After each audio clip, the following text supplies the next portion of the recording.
आज से 4200 साल पहले मेसोपोटामिया के पास दो नदियों के बीच में ऊर साम्राज्य का शासन था। ऊर तृतीय वहाँ का राजा था और उसके शासनकाल में एक बच्चे ने जन्म लिया। उस बच्चे की महत्वाकांक्षाएं बहुत अधिक थीं और राजा ऊर का साम्राज्य बहुत बड़ा नहीं था। उस बच्चे ने प्राचीन विद्याओं के विशेषज्ञों से संपर्क किया क्योंकि उसकी किस्मत में कुछ और लिखा था। अपने प्रारब्ध में लिखे हुए राज्य सत्ता को प्राप्त करने के लिए उसने विद्रोह किया। असफल रहा क्योंकि उसके पास बड़ी छोटी सी सेना थी, 1000 लोगों की। ज्योतिषियों ने भविष्यवाणी की थी कि यह बच्चा आगे चलकर इस राज्य का राजा बनेगा। तो राजा ऊर के अत्याचारों से जो लोग परेशान थे, आतंकित थे, उन लोगों ने उस बच्चे का साथ दिया। लेकिन लोगों की संख्या कम थी, 1000 लोग राजा के सामने कुछ भी नहीं थे। राजा ने विद्रोह को दबा दिया, बच्चे को मरवाने के फरमान जारी कर दिए गए। लेकिन बच्चा भाग निकला। बच्चा भागकर सीरिया की ओर बढ़ा, रेगिस्तानों की ओर बढ़ा और वहाँ पर उसे कुछ ऐसा मिला जिसकी उसने कभी कल्पना नहीं की थी। एक काउंसिल, एक संगठन जिसमें 15 लोग थे। ये 15 लोग एक ऐसे व्यक्ति की खोज में थे जो उनका नेतृत्व कर सके। इन 15 लोगों के पास अलग अलग शक्तियाँ थीं, अलग अलग सामर्थ्य थे, अलग अलग प्रकार की इच्छाएं थीं और ये आपस में एकजुट नहीं हो पाते थे। इन्हें आवश्यकता थी एक ऐसे नेता की जो इन सबों को एक सूत्र में बांध सके, इनकी शक्तियों का एकत्रीकरण करके अपने उद्देश्य के लिए प्रयोग कर सके। उन 15 लोगों ने इसको अपना नेता चुना, अपनी शक्तियों का एक बड़ा भाग इसके विकास में लगाया और इन 16 लोगों ने मिलकर एक शक्ति को उत्पन्न किया। ये जो बच्चा है इसके विषय में आप जानते हैं, इसका नाम है अहरिमान आर्द्र म्लेच्छ, जिसे हम कहते हैं म्लेच्छराज। 16 लोगों की यह सभा म्लेच्छराज के नेतृत्व में उसके 15 पार्षदों के साथ बनी इस सभा ने अपने शरीर से अपनी शक्ति का एक एक अंश निकालकर उसको सम्मिलित किया और एक शैतान को बनाया। उस शैतान का नाम था अनाम म्लेच्छ। वस्तुतः अनाम म्लेच्छ ही वह शक्ति है जिसकी आराधना म्लेच्छराज करता है। अनाम म्लेच्छ और आर्द्र म्लेच्छ ये दोनों साथ साथ चलते हैं। जैसे दिव्य संपदा में अश्विनी कुमार एक जैसे दिखते हैं, एक साथ चलते हैं, जैसे दिव्य संपदा में अश्विनी कुमार युगल हैं, वैसे ही आसुरी संपदा में आर्द्र म्लेच्छ और अनाम म्लेच्छ दोनों साथ साथ चलते हैं, दोनों युगल हैं, दोनों संयुक्त हैं। आर्द्र म्लेच्छ को, म्लेच्छराज को जो शक्तियाँ मिलती हैं वो वस्तुतः अनाम म्लेच्छ से ही उसे प्राप्त होती हैं। अनाम म्लेच्छ का नाम अनाम इसीलिए है क्योंकि इसकी प्रसिद्धि अधिक नहीं हुई, क्योंकि इसने अपने दूसरे रूप से सारे कार्यों को किया है। ये कभी सामने आया नहीं, कभी इसने सीधा हस्तक्षेप नहीं किया। ये वो राजा है जो अभी तक अपने चेहरे को सार्वजनिक नहीं करना चाहता। ये समस्त कार्यों को करने के लिए आर्द्र म्लेच्छ का आश्रय लेता है। तो वस्तुतः म्लेच्छराज मतलब जो आर्द्र म्लेच्छ है वो राजा तो अवश्य है, लेकिन वो राजा स्वतंत्र नहीं है। उस राजा की इच्छाएं स्वतंत्र नहीं हैं। उस राजा को अगर कुछ करना है तो उसको अनाम म्लेच्छ से सहमति और अनुमति लेनी पड़ेगी। एक तरीके से कहें तो एक ही शरीर में रहने वाली ये दो शक्तियां हैं। आर्द्र म्लेच्छ का शरीर और उसके अंदर जो नियंत्रण है वो अनाम म्लेच्छ का है। अनाम म्लेच्छ का स्वरूप जैसा मुझे समझ में आया है, जैसा अपने शोध और साधना से हमने ज्ञात किया है, उस स्वरूप के आधार पर हमने AI से कुछ चित्र बनाए हैं जो कि इस वीडियो में, इस श्रृंखला के इस एपिसोड में आपको समय समय पर दिखाए जाते रहेंगे। एक क्रूर स्वरूप, एक शैतान का, जिसका जो मुख है वह गधे का है, जिसके पैर कभी मनुष्य और कभी घोड़े के समान होते हैं, जिसके पंख मोर के समान हैं, जिसकी आँखें बहुत क्रूर हैं, जिसके दांत बड़े नुकीले हैं। ऐसा ही स्वरूप है अनाम म्लेच्छ का। और ये अनाम म्लेच्छ ही वह शक्ति केंद्र है, वह शक्तिपुंज है जहाँ से म्लेच्छराज आर्द्र म्लेच्छ जहाँ से अपनी शक्तियों को प्राप्त करता है, जहाँ से उन शक्तियों का प्रयोग करता है। हम बात कर रहे थे ऊर साम्राज्य के पतन की। जब आज से 4200 साल पहले ऊर साम्राज्य का पतन हुआ, उस समय अंतिम राजा था इब्बिसिन। इब्बिसिन के अत्याचारों के कारण जब विद्रोह हुआ, उस समय पहली बार तो विद्रोह कुचल दिया गया, लेकिन दूसरी बार अपनी शैतानी शक्तियों के साथ आर्द्रमलेक्ष के नेतृत्व में जब विद्रोह किया तो इब्बिसिन हार गया और वहीं पर असुर साम्राज्य की नींव पड़ी। असुर साम्राज्य की नींव जब पड़ी, उसका नाम पड़ा गया असीरिया। असीरिया और सीरिया दोनों अलग अलग हैं, लेकिन नाम का जो स्रोत है वो समान है। ईसा पूर्व 26-25 शताब्दी तक विश्व का दूसरा बड़ा साम्राज्य था ऊर साम्राज्य। भारतीय सत्ता के संयुक्त प्रभाव के अतिरिक्त अगर विश्व में किसी की बात मानी जाती थी, वह था ऊर साम्राज्य। ऊर साम्राज्य के नेतृत्व में एक छोटा सा शहर एक विशाल साम्राज्य बनता जा रहा था और बीच में ही सत्ता का परिवर्तन हो गया और आर्द्रमलेक्ष ने सत्ता संभाली। असुर साम्राज्य के पहले राजा का नाम असुर था। इस असुर को संस्कृत वाला असुर भी समझ सकते हैं, आसुरी संपदा का होने के कारण, अथवा इसको ASSUR असुर ऐसा भी समझ सकते हैं। असुर नाम के कई राजा इसमें हुए हैं और सुमेरियन भाषा में इसका अर्थ होता है राजा। सुमेरियन भाषा में असुर का अर्थ होता है राजा। और ये पुजुर असुर जो था, असुर साम्राज्य का पहला राजा था। म्लेच्छराज अपने प्रतिनिधियों के माध्यम से उनको राजा बनाकर इस क्षेत्र का शासन करता था और म्लेच्छराज के द्वारा प्राप्त आसुरी शक्तियों का प्रयोग करके असुर साम्राज्य के राजा अपनी सेना का विकास करते रहे, आगे बढ़ते रहे। यद्यपि इनकी सेना बहुत बड़ी नहीं थी, किंतु इनकी योजना और इनका अनुशासन बहुत स्पष्ट होता था और इनके अनुशासन को भंग करने पर बहुत कठोर दंड दिया जाता था। हम आगे की श्रृंखलाओं में इनकी सेना की रणनीतियों पर चर्चा करेंगे और यह भी चर्चा करेंगे कि म्लेच्छराज के द्वारा बनाए गए अनुशासन कौन कौन से हैं। म्लेच्छराज ने अपने अनुयायियों के लिए 60 अनुशासन बनाए हैं। जो भी व्यक्ति म्लेच्छराज का अनुयायी बनेगा उसको इन 60 अनुशासनों का पालन करना पड़ेगा। अगर वह ऐसा नहीं करता है, वह कठोरतम दंड का पात्र होता है। मैंने कल बताया था शैतान के बहुत से नामों में एक नाम है स्तर। स्तर की आराधना करता हुआ यह असुर साम्राज्य आगे बढ़ता रहा। जब ये असुर साम्राज्य म्लेच्छराज की पूजा करता था और म्लेच्छराज के शरीर में घुसे हुए अनाम म्लेच्छ की पूजा करता था, तो उस समय उसका नाम होता था स्तर। और उसके चारों ओर 4 वेदियां बनती थीं। उन चारों वेदियों पर नरबली दी जाती थी। नरबली के माध्यम से मनुष्य के बच्चे के खून के माध्यम से, अच्छा ये नरबली जो है वो कोई सामान्य व्यक्ति की नहीं दी जाती थी, छोटे छोटे बच्चों की नरबली दी जाती थी। और उन नरबलियों के माध्यम से राजा हैं अपनी शक्तियों को प्राप्त करते थे।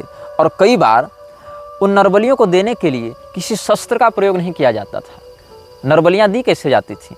उन चारों वेदियों के ऊपर हवन कुंड की स्थापना की जाती थी और अपने पहले बच्चे को असुर साम्राज्य का राजा उस आर्द्रमलेच्छ के नाम से या अनाममलेच्छ के नाम से उसी जलती हुई हवन कुंड में डाल देता था। मतलब असुर साम्राज्य के राजा का जो पहला बच्चा होगा, उस पहले बच्चे पर अधिकार अनाममलेच्छ का होगा और उसको देने के लिए उस बच्चे को हवन कुंड में डाला जाएगा। आप इस घटना से एक और बात सीख सकते हैं। पांचाल देश के राजा सोमक ने अपने पुत्र जमतु को भी इसी प्रकार से हवन कुंड में डाल दिया था। ये राजा द्रुपद के पूर्वज हुआ करते थे और इसके परिणाम स्वरूप उनको नरक भी जाना पड़ा था। ये राजा द्रुपद के 3-4 पीढ़ी पहले की बात है। द्रौपदी जी द्रुपद की पुत्री थी, उनके 3-4 पीढ़ी पहले की बात है, जब राजा सोमक ने बहुत पुत्रों की कामना से अपने इकलौते पुत्र जमतु को हवन कुंड में काट काट कर होम कर दिया था। यद्यपि उनको आगे बहुत से पुत्रों की प्राप्ति हुई, लेकिन इस कर्म के कारण उस यज्ञ को कराने वाले पुरोहित और राजा दोनों नरक गए थे। यहाँ पर भी कुछ ऐसी बातें देखने को मिली जहाँ पर आसुरी तत्व के उपासक ये असुर साम्राज्य के राजागण अपने पहले बच्चे को स्तर की मूर्ति के चारों ओर बने हुए 4 हवन कुंडों में, किसी भी एक हवन कुंड में, हवन कुंड तो 4 होते थे, उसमें वो बलिदान करने के लिए जलती हुई अग्नि में झोंक देते थे और आर्द्रमलेच्छ और अनामलेच्छ को तृप्त करते थे। तो वस्तुतः जो 15 पार्षद हैं वो इसको काउंसलर मानते हैं, जो काउंसिल का शासक है। काउंसलर कौन है? आर्द्रमलेच्छ। और चांसलर कौन है? इस शैतानी परिषद का जो चांसलर है, जो कुलपति है, जो अध्यक्ष है, वो है अनामम्लेच्छ। अनामम्लेच्छ सामान्यतया किसी विशेष शरीर में बाहर नहीं घूमता है, वो आर्द्रम्लेच्छ के अंदर ही एक शक्ति के रूप में बैठा रहता है। एक प्रकार से उसने पोसेस कर रखा है आर्द्रम्लेच्छ को। आर्द्रम्लेच्छ वस्तुतः प्रारंभ में बुरा नहीं था, वो एक अच्छा व्यक्ति था। इसके व्यक्तित्व की तुलना आप कर सकते हैं मार्वल कॉमिक्स के गौर से, जिसकी बेटी बीमार थी और गौर ने क्या किया, देवताओं से प्रार्थना की कि आप मेरी मरती हुई बेटी को बचा लें, और उस समय देवताओं ने उसका तिरस्कार किया। तो नेक्रोमेंसर नामक दिव्य तलवार का या शैतानी तलवार का आश्रय लेकर गौर ने अपनी मरती हुई बेटी के ऊपर हो रहे अन्याय का बदला लेने के लिए देवताओं को मारना प्रारंभ किया था। तो ये जो गौर का किरदार है, ये वस्तुतः आर्द्रम्लेच्छ से ही प्रेरित है। कहीं ना कहीं आर्द्रम्लेच्छ, अनामम्लेच्छ अपनी इन घटनाओं को सिनेमैटिक यूनिवर्स के माध्यम से आगे बढ़ाते हैं, जिसमें एक बहुत बड़ा स्थान डिज्नीलैंड का है, जिस पर आगे इस श्रृंखला में हम कभी चर्चा करेंगे कि कैसे म्लेच्छराज के माध्यम से डिज्नीलैंड को आगे बढ़ाया गया है और वहाँ कैसे कैसे शैतानी कृत्य होते हैं। इस पर हम आगे सप्रमाण चर्चा समयानुसार इसी श्रृंखला में करेंगे। तो इसी प्रकार से आर्द्रम्लेच्छ वस्तुतः एक अनाथ था, किंतु उसके भाग्य ऐसे प्रबल थे कि वहाँ के नक्षत्र विशारदों ने, ज्योतिषियों ने कहा कि इसमें राजा बनने का योग है। इसीलिए आर्द्रम्लेच्छ को जब काउंसिल ऑफ सैटर्न ने गोद लिया, उन 15 लोगों ने उससे अपना नेता चुना, क्योंकि वो लोग कुछ कर नहीं पा रहे थे एक नायक के अभाव में। तो आर्द्रम्लेच्छ के शरीर में उर्सी की शैतानी शक्ति ने हावी होना प्रारंभ किया और उसको एक विद्रोही से बना दिया, एक अत्याचारी। अत्याचार के विरोध में जिसने अपना खड्ग उठाया था, वो बन गया विश्व का सबसे बड़ा अत्याचारी। अनामम्लेच्छ की शक्तियाँ तब अधिक विकसित होती हैं जब आकाश में चंद्रमा अपनी पूर्णता को होते हैं। अनामम्लेच्छ चंद्रमा की कलाओं के आधार पर अपनी शक्तियों को घटाता और बढ़ाता है। यद्यपि अमावस्या को आसुरी शक्तियाँ अधिक प्रबल होती हैं, किंतु अनामम्लेच्छ की ऊर्जा चंद्रमा की कलाओं के आधार पर घटती बढ़ती हैं, ये इसकी विशिष्टता है। इसीलिए सामान्यतया पूर्णिमा की रात्रि को अनामम्लेच्छ की शक्तियाँ सर्वाधिक उत्कर्ष को प्राप्त होती हैं, जो कि आज भी अलग अलग शैतान के उपासकों के द्वारा आराधित हो रहे हैं। और संयोग से जब ये वीडियो रिकॉर्ड किया जा रहा है तो आज भी जो रात है वो पूर्णिमा की है। हम बात कर रहे थे अनामम्लेच्छ और आर्द्रम्लेच्छ की। वस्तुतः जो म्लेच्छराज के अंदर शक्ति है, भावना है, प्रवृत्ति है, उसका स्रोत जो अनामम्लेच्छ है, वही अलग अलग स्वरूपों में, अलग अलग सभ्यताओं में विभिन्न नामों से पूजा जाता रहा है। कुछ उसको लूसीफर कह देते हैं, कुछ उसको बफमेट कह देते हैं, कुछ सेखमेट कह देते हैं, कुछ उसको इब्लिस कह देते हैं, लेकिन वस्तुतः उसका जो नाम है वही अनाम है। कई बार सैन्य शक्ति से अधिक महत्व होता है रणनीति और योजना का। आपको अगर इतिहास के पन्नों की ओर ले चलें, एक घटना घटित हुई थी द्वितीय विश्व युद्ध में, जब हिटलर ने हॉलैंड पर कब्जा करने की योजना बनाई। अब हॉलैंड एक ऐसा स्थान है जिसका शहर, जिसका जो नागरिक समाज है, वो जहाँ बसा है वो समुद्र तल से नीचे है। मतलब समुद्र के पानी के द्वारा हॉलैंड की गांव, शहर इत्यादि डूब जाएं, इसकी संभावना सदैव बनी रहती है। इसीलिए दीवारों का आश्रय लेकर, बड़े बड़े किलेबंदी का आश्रय लेकर हॉलैंड के अंदर समुद्र के पानी को घुसने से रोका जाता है। हॉलैंड की अर्थव्यवस्था पर एक बहुत बड़ा बोझ हॉलैंड की दीवारों का निर्माण और उनकी मरम्मत करना हो जाता है। हॉलैंड के पास न उतनी तगड़ी सेना थी, न उतने अधिक पैसे थे, न अधिक संसाधन थे।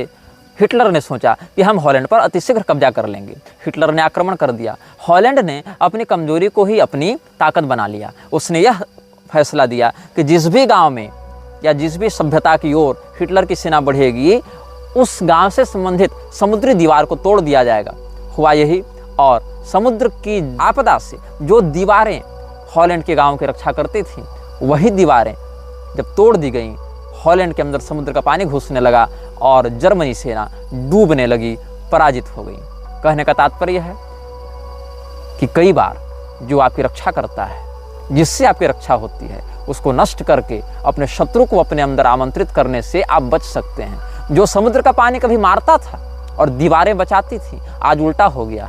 दीवारों को रक्षक नहीं, अवरोधक माना गया, रक्षक को हटा दिया गया। जो कल मार रहा था उसको अंदर आने दिया गया और उसी ने अंततः आपकी जान बचाई। इस रणनीति को समझिएगा। उर साम्राज्य के अत्याचारों से बचने के लिए सुमेर की जनता ने उर साम्राज्य के विरुद्ध आर्द्रमृक्ष के नेतृत्व में विद्रोह किया था। लेकिन अंततः जो उर साम्राज्य अत्याचारिक रूप में प्रसिद्ध था, लोगों ने उसको याद करना आरंभ किया जब उन्होंने देखा कि हमारा विद्रोही नायक हमारे पिछले राजा से कहीं अधिक महत्वाकांक्षी, कहीं अधिक क्रूर और कहीं अधिक सनकी है। आर्द्रमृक्ष के शासन में सुमेर, मेसोपोटामिया इत्यादि की सभ्यताओं ने बहुत विकास किया। भौतिकता की दृष्टि से, सैन्य शक्ति की दृष्टि से, विलासिता की दृष्टि से शैतानी ताकतों ने उस पूरे क्षेत्र में अपनी कृपा बरसाने आरंभ की। जो भी राजा का वफादार होता था, जो भी असुरों का उपासक होता था, जो भी इस प्रकार से नकारात्मकता को स्वीकार कर लेता था, उसकी सामाजिक प्रतिष्ठा, उसका यश, उसका पराक्रम बहुत बढ़ने लग जाता था। देखा देखी लोगों ने इसको अपनाना प्रारंभ किया और एक छोटा सा शहर बन गया एक विशाल साम्राज्य। अब हम सिद्धांतों पर चर्चा करेंगे। आज हम प्रधानता से म्लेच्छराज के अनुयायियों के लिए जो 6 अनुशासन हैं, 60 में से 6 अनुशासन की आज हम चर्चा करेंगे। पहला अनुशासन यह कहता है, तुम्हारे हृदय में सदैव एक ज्योति जल रही है। जब भी कोई निर्णय करना हो उस ज्योति का अनुसरण करना। यह पहला नियम कहता है। वह ज्योति शैतानी है, अ फ्लेम ऑफ इविल। आपको अगर लॉर्ड ऑफ रिंग्स की घटना याद होंगी, वहाँ एक आँख थी, सैरोन की आँख, जो दहकती रहती थी। वो आग है, लेकिन वो आग नरक की आग है। वो ज्योति जो तुम्हारे हृदय में जल रही है, अगर तुम उसे स्वीकार करते हो तो ये अध्यात्म की ज्योति नहीं है, ये आत्मा की स्वयं प्रकाश ज्योति नहीं है, ये अनाम वृक्ष की ज्योति है। इसीलिए म्लेच्छराज के सभी अनुयायियों को अपने हृदय में उस ज्योति की स्थापना करनी होती है, जो आंतरिक रूप से उनका मार्गदर्शन करती है, उनके हृदय में वैसी प्रेरणाएं डालती हैं, उनके हृदय में वैसी भावनाएं डालती हैं कि बिना किसी संपर्क के केवल मानसिक परिचय और मानसिक संकेत और तरंगों के माध्यम से अपने गुलामों को अनुशासित किया जा सके, उनको नियंत्रित किया जा सके। तो म्लेच्छराज के अनुयायी सबसे पहले यह प्रतिज्ञा लेते हैं कि हमारे हृदय में अनाम वृक्ष की ज्योति सदैव जलती रहे। अनाम वृक्ष ने म्लेच्छराज के अनुसार दूसरा नियम बनवाया। वह यह है कि जो तुमसे प्यार करे उससे तुम भी प्यार करो। अब ये सब ऐसे नियम हैं जिनको सुनने पर लगता है कि एक आदर्श समाज की परिकल्पना की जा रही है, और इन नियमों को ऐसी शब्दावली में, ऐसी परिभाषा में आगे व्यक्त किया गया है कि लोगों की बड़ी आकर्षक लगती हैं। लोगों को लगता है ये तो बिल्कुल सच्चा मार्ग है, इसमें क्या बुराई है, इसमें क्या शैतानियत है, इसमें क्या नकारात्मकता है। सबसे बड़ी नकारात्मकता वही है जिसको आप न पहचान सकें, जो आपको अच्छाई का वेश बनाकर ठगे। अनाम वृक्ष ने म्लेच्छराज को कहा कि तुम दूसरा नियम यह बनाओ कि जो तुमसे प्यार करे उससे तुम भी प्यार करो। अब इसमें एक समस्या यह होती है कि भाई कोई हमसे प्रेम कर रहा है तो हमसे घृणा कैसे कर सकते हैं, लेकिन ऐसी बात नहीं है। उसके प्रेम के पीछे क्या उद्देश्य हो सकता है। आप यह बात ध्यान में रखें कि रावण ने जब भगवती सीता का हरण किया था तो बारंबार कहता था कि हे सुंदरी, हम तुमसे प्रेम करते हैं, तुम उस वनवासी राम के पीछे क्यों पड़ी हुई हो, चलो हमारे प्रस्ताव को स्वीकार करो, हम तो मंदोदरी से भी ऊपर तुम्हारा आसन रखेंगे, हमारे हृदय में जो प्रेम है तुम्हारे लिए उसको एक बार स्वीकार कर लो। आप ध्यान दें, आज समाज में जितना व्यभिचार फैल रहा है, जितना लव जिहाद फैल रहा है, जितने तरह के बलात्कार हो रहे हैं, उनके पीछे कहीं न कहीं सिनेमैटिक भावना यह है कि जो तुमसे प्यार करे उससे तुम प्यार करो, प्यार किया तो डरना क्या, हम है राही प्यार के।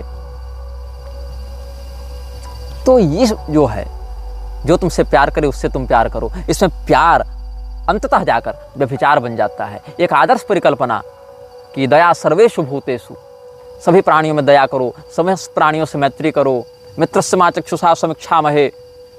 तो ये जो आर्ष भावना हमारी थी, उसी का स्रोत लेकर, उसी को आसुरी परिवेश में लपेटकर म्लेच्छराज ने दूसरा नियम बताया कि जो तुमसे प्यार करे उससे तुम भी प्यार करो। म्लेच्छराज ने एक तीसरा नियम बनाया कि अगर कोई तुम्हारा विरोध करता है, अगर कोई तुमसे घृणा करता है, अगर कोई तुमसे नफरत करता है, तो तुम उसके प्रति कोई शत्रुता का भाव मत रखो। इससे क्या होता है, म्लेच्छराज के जो अनुयायी हैं वो अपने चरित्र को समाज में इतने आदर्श और सहनशील के रूप में स्थापित करने में सफल हो जाते हैं कि आपको लगता है कि अरे मैंने इसको गाली दी लेकिन ये सहन कर गया, ये तो बहुत संत व्यक्ति है। अरे मैंने इसको फटकारा, इसको धिक्कारा, लेकिन ये सहन कर गया, इसके मन में तो क्षोभ नहीं हुआ, इसने तो मुझे पलटकर कोई गाली नहीं दी, अवश्य ये कोई बहुत सहनशील व्यक्ति है।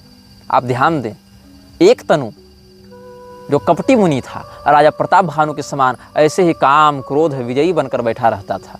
राजा प्रताप भानु को लगा कि इनसे बड़ा सिद्ध, इनसे बड़ा जितेंद्रिय तो कोई दूसरा नहीं है। कालनेमी हनुमान जी के सामने जब राम राम का भजन किया तो हनुमान जी को भी एक क्षण को ऐसा लगा कि ये कोई बहुत सहनशील, कोई जितेंद्रिय संत है। तो जो बातें समाज में आदर्श के रूप में स्थापित हैं, उन्हीं बातों से प्रेरणा लेते हुए म्लेच्छराज ने ऐसे नियम बनाए जो बाहर से देखने से बड़े आदर्श, बड़े दिव्य, बड़े धार्मिक लगते हैं, बड़े सभ्य और शिष्टाचार से युक्त लगते हैं, लेकिन उनके अंदर की भावनाएं बड़ी विकृत होती हैं। इसलिए म्लेच्छराज के जो अनुयायी हैं वो समाज में ऐसी छवि बनाकर चलते हैं कि लोग यह समझें कि वे बड़े सहनशील हैं, बड़े गंभीर हैं, बड़े विवेकी हैं, बड़े प्रबुद्ध हैं, बड़े क्षमाशील हैं, बड़े सुलझे हुए व्यक्तित्व के धनी हैं। म्लेच्छराज के अनुयायियों के लिए चौथी अनिवार्यता यह है कि वो अपने मस्तिष्क को कभी खाली नहीं रख सकते। मतलब उनको सदैव कोई ना कोई योजना बनाती रहनी पड़ेगी। योजनाएं जब तक दिमाग में चलेंगी तब तक म्लेच्छराज को उतनी योजनाएं पता चलती रहेंगी। म्लेच्छराज अकेला व्यक्ति है और एक अकेला व्यक्ति हर प्रकार का चिंतन एक साथ नहीं कर सकता। लेकिन अगर उसको 10 लोग सलाह दे रहे हैं, 50 लोग परामर्श दे रहे हैं, 100 लोग परामर्श दे रहे हैं, तो 50-100 लोगों के विचारों के कारण एक साथ 50-100 विचारों से जुड़ सकता है। इसीलिए पहले नियम के अनुसार जो ज्योति हृदय में स्थापित है, उसी ज्योति के माध्यम से वो तुम पर नजर रखे हुए है। वो शैतानी ज्योति जो हृदय में तुमने संकल्प से स्थापित की है, उसकी गुलामी स्वीकार करके तुम अपने मन में जब योजनाएं बनाते हो, उन्हीं योजनाओं को वो सुनता है, वो समझता है, एक साथ उनको ग्रहण करता है। जैसे इंद्रिय विषयों को ग्रहण करती है, वैसे तुम्हारे हृदय की उस भावना को समझ लेता है, पकड़ लेता है। अगर तुमने एक बार अपना जीवन उसको सौंप दिया तो मानसिक रूप से तुम उससे बंध गए। फिर तुम जो जो योजना बनाओगे वो सारी बातें उसको पता चलती रहेंगी। अगर उसके विरुद्ध कुछ योजना बना रहे हो तो वह भी, और अगर उसके अभियान के लिए कुछ योजना बना रहे हो तो वह भी। इसीलिए म्लेच्छराज के अनुयायियों के लिए चौथी अनिवार्यता इस बात की होती है कि वो सदैव अपने मस्तिष्क में किसी न किसी प्रकार की योजना बनाते रहें, ताकि म्लेच्छराज को उनकी मानसिक स्थिति का सदैव अपडेट मिलता रहे, सदैव अद्यतित सूचना मिलती रहे कि मेरा यह सेवक मेरे विरुद्ध जा रहा है, मेरे अनुकूल जा रहा है, या इसमें किस प्रकार की शैतानी रचनात्मकता हो सकती है। म्लेच्छराज के अनुयायियों के लिए पांचवी अनिवार्यता है वचनबद्धता। अगर म्लेच्छराज का एक अनुयायी किसी दूसरे के प्रति कोई वचन दे देता है तो चाहे भौतिक रूप से उसको क्षति हो, चाहे उसकी इज्जत रहे न रहे, चाहे उसका पैसा रहे न रहे, चाहे उसका परिवार रहे न रहे, चाहे उसके शरीर के अंग भी काट कर अलग कर दिए जाएं, किंतु वह वचन नहीं तोड़ सकता है। वचनबद्धता पांचवा नियम है। म्लेच्छराज के अनुयायी अपने वचन को कभी भंग नहीं कर सकते। सत्य प्रतिज्ञ होना सनातन धर्म में बहुत श्रेष्ठ बात मानी गई है। राजा दशरथ, महाराज हरिश्चंद्र, शिवी इत्यादि राजाओं का बहुत उत्तम चरित्र है सत्यनिष्ठा के लिए। लेकिन इसी अच्छाई को शैतानी परिवेश में परोसते हुए म्लेच्छराज ने कहा कि बी अ मैन और वुमेन ऑफ वर्ड्स। तुम अपने मुख से निकले प्रत्येक शब्द को सत्य करने के लिए, चरितार्थ करने के लिए, बिना किसी विकृति के उस पर निष्ठा बनाए रखने के लिए बाध्य हो। तुम किसी भी परिस्थिति में हमारे प्रति किए गए समझौते को नहीं तोड़ सकते हो। अगर समझौता टूटेगा तो वह शरीर भी नष्ट किया जाएगा जिस शरीर के साथ इस समझौते को लिखा गया था, बांधा गया था। You can't make a pact with demon and you can't deny with it. आप अगर शैतान के साथ कोई समझौता करते हैं, वो समझौता उस शरीर के साथ ही खत्म होता है जिस शरीर के साथ आपने समझौता बनाया था। और अगर आपने यह समझौता अपनी चेतना से जोड़कर बनाया है, तब फिर आपकी पारलौकिक गति भी बाधित होगी। शरीर नष्ट होने के साथ साथ वो समझौता नष्ट नहीं होगा। फिर अगर शारीरिक केवल आपने बनाया है समझौता, तब शरीर नष्ट होगा। अगर समझौता टूटा तो आप मरेंगे। लेकिन अगर आपने अपनी चेतना उसको बेच दी है तो आपको इतना कुछ धन दौलत दे देगा, इतने बड़े स्तर पर पहुंचा देगा वह, कि आपको लगेगा कि विश्व मेरी उंगलियों पर नाच रहा है। लेकिन फिर वह आपकी चेतना को अपना वशीभूत करके, जिस प्रकार से प्रेत सिद्धि इत्यादि करके रख लेते हैं, वैसे ही आपकी ऊर्जा को वह अपना आहार बनाकर आपसे अपनी गुलामी अंतस्थित भाव से भी कराएगा। आपकी पारलौकिक गति में वह व्यवधान उत्पन्न करेगा। जैसे प्रेत की उपासना करने वाले लोग अंत में प्रेत गति को प्राप्त होते हैं, वैसे शैतान के साथ समझौता करने वाले लोग भी शैतान के ही गुलाम बन जाते हैं। म्लेच्छराज का बनाया हुआ छठा नियम पांचवें नियम से जुड़ा हुआ है। पांचवा नियम यह कहता है कि आप कभी भी अपने वचन को नहीं तोड़ सकते। लेकिन छठा नियम यह कहता है कि यदि बात आती है अपने हाउस को बचाने की, हाउस मतलब आपका घर नहीं, हाउस मतलब हाउस ऑफ काउंसिल, जहाँ पर आपकी शैतानी परिषद बैठी है, अगर उसके अस्तित्व की बात आती है तो आप अपने वचन को तोड़ेंगे। आप वहाँ पर कंप्रोमाइज़ करेंगे। आप वहाँ पर स्वयं को एक व्यक्ति मानकर नहीं चल सकते कि मैं एक व्यक्ति हूँ, मैंने वचन दिया। अगर संस्था को बचाने की बात आएगी तो आपको अपने वचन को अगर तोड़ना पड़ेगा। संस्था अगर वचन तोड़ने से बचेगी तो वहाँ पर आप अपने वचन को तोड़ेंगे। कुल मिलाकर बात यह है कि शैतानी परिषद का जो 15 लोग हैं और 16वां जो उनका नेतृत्व करता है आर्द्र म्लेच्छ, जिसके अंदर घुसा है 17वां तत्व अनाम म्लेच्छ, इसीलिए कहते हैं the council of 17 ruled by 2। ये भी शब्द बहुत स्थानों पर जो इस विषय में शोध करते हैं उनको मिलता है। काउंसिल ऑफ 17 रूल्ड बाय 2, 17 लोगों का यह परिषद है जिसमें 2 व्यक्ति शासन करते हैं। दिखते 16 हैं क्योंकि अनाम म्लेच्छ और आर्द्र म्लेच्छ तो एक ही शरीर में रहते हैं, लेकिन हैं वो 2।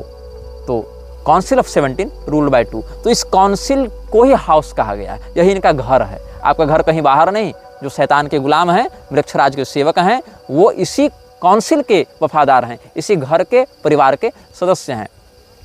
तो अगर वचन को पूरा करने से परिवार बचता है तो वचन पूरा किया जाएगा, तब आप वचन तोड़ नहीं सकते। और अगर वचन को तोड़ने से परिवार बचेगा तो आप वहाँ पर यह नहीं कर सकते कि हमने वचन दे दिया तो अब हम निभाएंगे, मेरी प्रतिष्ठा की बात है, बिल्कुल नहीं। आप कंप्रोमाइज़ करेंगे। यह 5वें नियम का एक अपवाद 6ठे नियम के रूप में बताया जाता है। आज हमने चर्चा की म्लेच्छराज को शक्ति कहाँ से मिलती है, म्लेच्छराज का जन्म कहाँ हुआ था, म्लेच्छराज के अंदर कौन सी शक्ति काम करती है, म्लेच्छराज बना कैसे। एक असफल साधक जो अपनी महत्वाकांक्षाओं को पूर्ण न कर सका और देवताओं से वैर कर लिया, अपने साथ 15 शैतानी उपासकों को लेकर अपनी ऊर्जा से एक नए शैतानी ऊर्जा को जिसने निर्मित किया और फिर उसी के वशीभूत हो गया, उसी के सम्मोहन में आ गया। अनाम म्लेच्छ के द्वारा नियंत्रित किया जा रहा आर्द्र म्लेच्छ ही हमारे द्वारा यहाँ म्लेच्छराज शब्द से बताया जा रहा है, जिसके विषय में इस संसार की बहुत कम शक्तियाँ जानती हैं और अधिकांश शक्तियाँ जानकर भी मौन रहती हैं। यह वीडियो जल्द ही हटा दिया जा सकता है। कृपया थर्ड पार्टी ऐप्स का उपयोग करके डाउनलोड करें। आप इस वीडियो को अपने चैनल पर फिर से अपलोड भी कर सकते हैं।